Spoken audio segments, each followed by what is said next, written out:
Hi, my name is Bailey and I'm going to show you how to sew pointe shoes properly. But before we start, we should probably cover a few things. You should never borrow someone else's pointe shoes or let someone else borrow your pointe shoes. Before you go on pointe, you should be instructed by a teacher to go on pointe. You should take good care of your feet, and if you have blisters, you should put Band-Aids on and not let them get infected. There's different forms of toe padding that you can use in your shoes, and you should try different things out to see what you like. If your shoes are ever dirty, you can take a toothbrush and clean them with a little bit of water, but you should never get your pointe shoes too wet because that will ruin them. Can I go today? To sew your pointe shoes, you will need a needle and thread, and make sure that the eye in the needle is big enough for the thread that you're using. And I use crochet thread because it's a little more durable than regular thread. And you also need ribbons, elastic, scissors, pointe shoes obviously, and a lighter. Okay, so you're going to start by putting the string through the eye of the needle, and then you're going to tie a knot. Then you take your pointe shoe, and I'm going to start by sewing the elastic on. So you'll need to take the elastic and fold it over like this, and take your pointe shoe and place it on the back almost right up to the line with the heel. And you're going to take your needle and just sew right through the pointe shoe and the elastic. Just keep going in and out. And you're going to go all the way in a box until you get back to where you started. I have a pair of shoes that I've already sewn, and this is what it should look like when you're done. After you finish sewing this side of the elastic, you're going to take the elastic and fold it again on the end, and then bring it to the other side of the center of the heel. And you're just going to sew in a square like we did last time.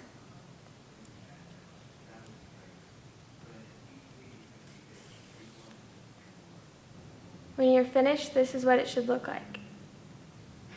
So some people like to sew their elastics in crisscross like this.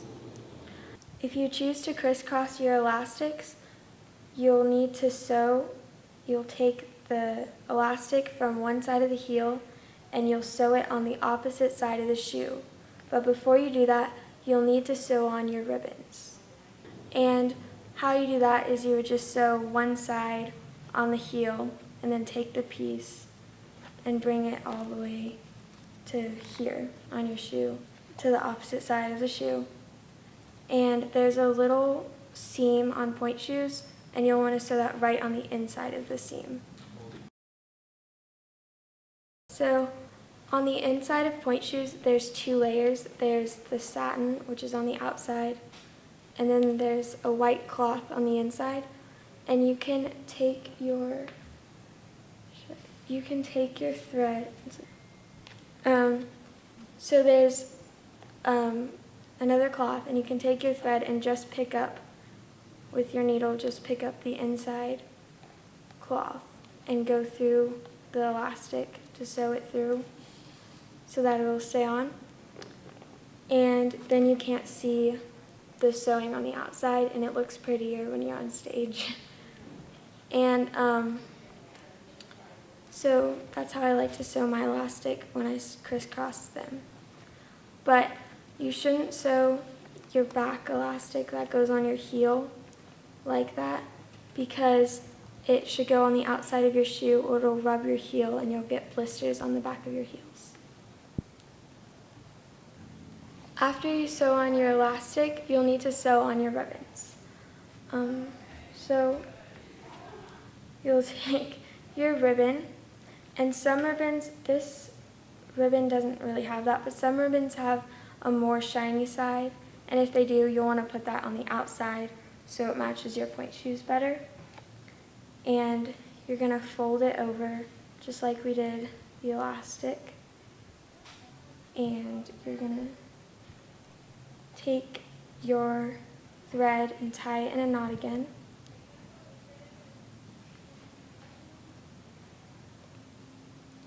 And you're going to take your ribbon on the inside of your pointe shoe, aligned with the same seam that we talked about with the elastic.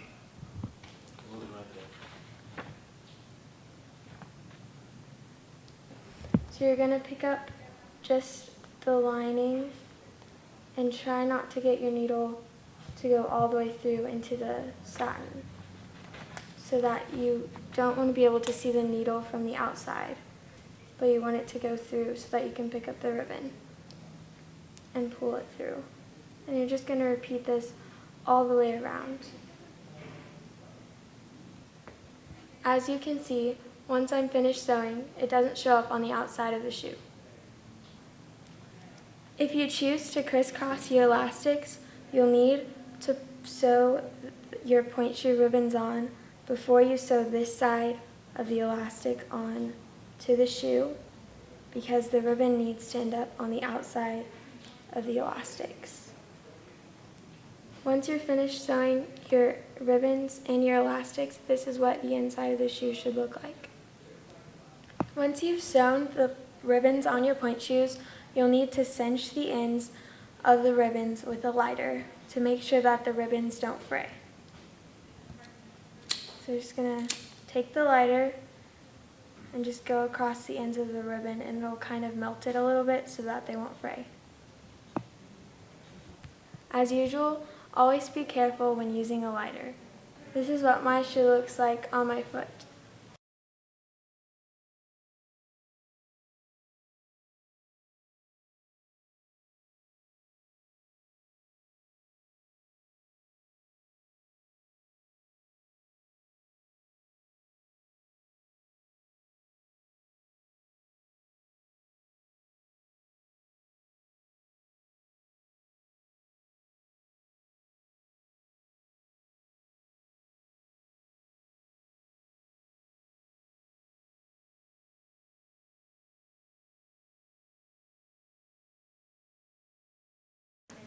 If there's not a particular right or left pointe shoe in your specific shoes, you can switch your shoes to make them last longer every other class.